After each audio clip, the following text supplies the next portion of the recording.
So today we're going to be learning about transforming polynomials. So let's say that I am not interested in finding the roots to a polynomial, but I want to, let's say, form a new polynomial that will have the roots that are twice of another polynomial. This is basically what we're trying to solve today in this video, how to transform a polynomial into another desired polynomial without finding its roots specifically. Let's start off by defining a polynomial function, f of x.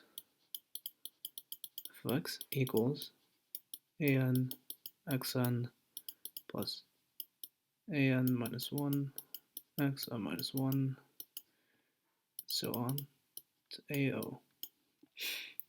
And let's say that we want to find a polynomial that will have the reciprocal roots to this function. We can define this function as g of x equals f of 1 over x equals 0.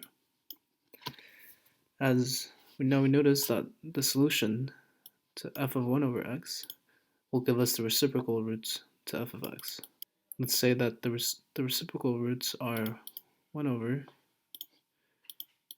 r1, 1 over r2, 1 over r3, and so on to 1 over rn.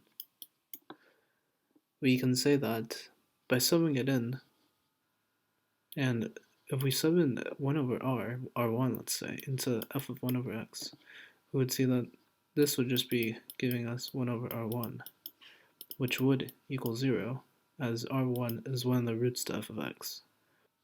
Now if we sub in 1 over x into f of x, we would get an over xn, well, an minus 1 for xn minus 1, so on to ao. And we can see that this is not a polynomial, as these x's all have negative integers on the power. And to be a polynomial, the power on x has to be positive, an integer. We can solve this problem by multiplying both sides by xn, as the xn will cancel out with all the denominators and make sure that this will be a polynomial. So let's spread it out. So give us an plus an minus 1 to x, and so on to ao, xn. And this is basically our general formula or solution to find a new polynomial that will have the reciprocal roots to the old polynomial. So let's solve a problem with this information. Given the polynomial f of x equals x to the 4 minus 3x squared plus x minus 9, we want to find another polynomial, g of x, which will have the reciprocal roots of f of x. So let's just plug in our generic formula and notice that f of x, its power is 4, which is the highest power, so we know that we're going to be multiplying by x to the 4, as n equals 4. And let's just sub in 1 over x into the function. We would get x to the 4, 1 over x fourth minus 3 x squared plus 1 over x minus 9.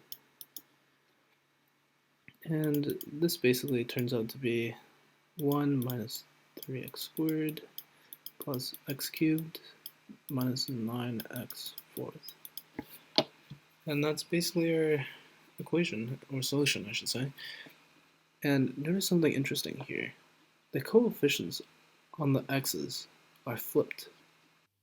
This phenomenon can also be observed in our general formula, as ao will always have the highest exponent, plus a1 minus 1, so on to an, which will have the lowest x power, which is x to the 0. Now let's say that we want to find a new polynomial, given that f of x equals x to the 4 minus 3x squared plus x minus 9. We want to find a new polynomial g of x, which will have 2 times the roots of this function, of this polynomial. So right now, I encourage you to pause the video here and take a try at it yourself. Maybe even find the general formula of how to solve these roots that will have different coefficients on them. Okay, I hope you had some time to spend on it yourself. We're going to start off by defining g of x equals f of x over k, where k is going to be any number that is going to become the factor of the roots. So let's say that f of x, since it's x to the 4, there's going to be 4 roots, then roots of unity. Let's say r1, r2, r3, r4. The new polynomial is going to have roots 2r. Or in this case, we should really just say kr1, kr2, so on.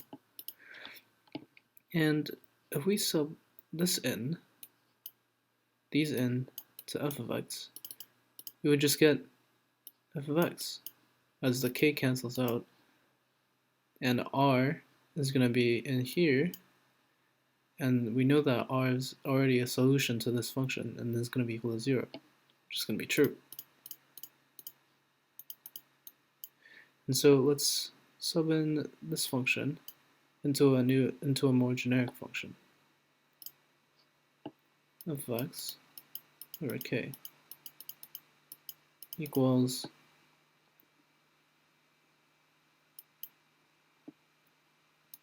an x over k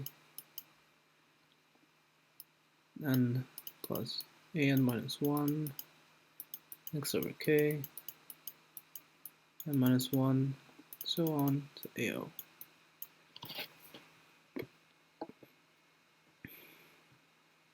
And we can make this look better by multiplying both sides by k of n. This will give us an to the xn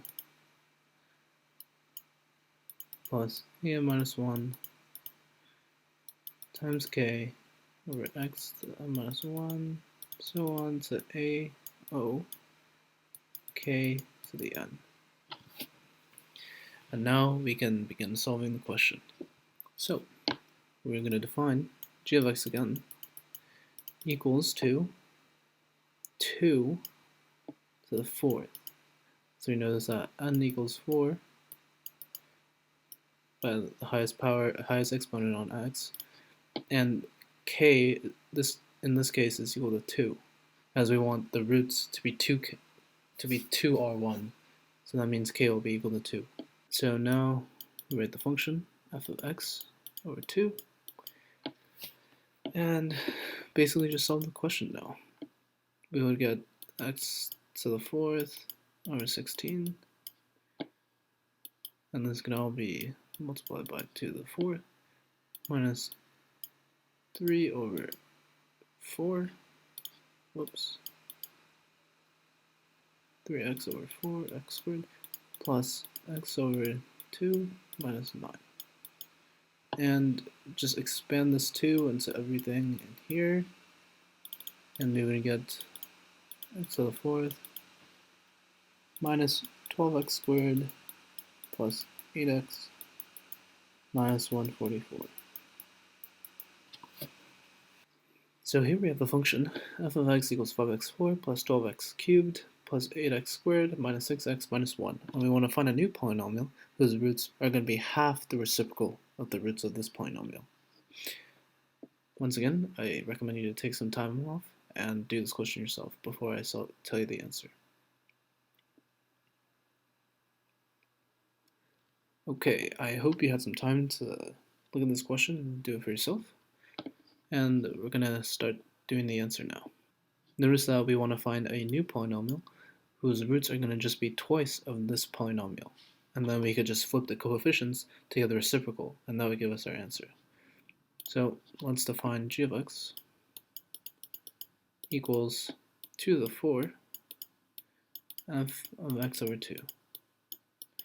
And because we're going to find the roots which are 2 times that root, and the 4 is the highest exponent of x.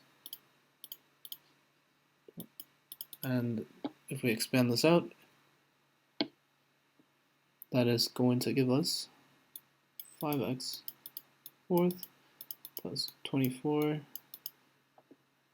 plus 32 x squared, x cubed, minus 48 x and minus 16.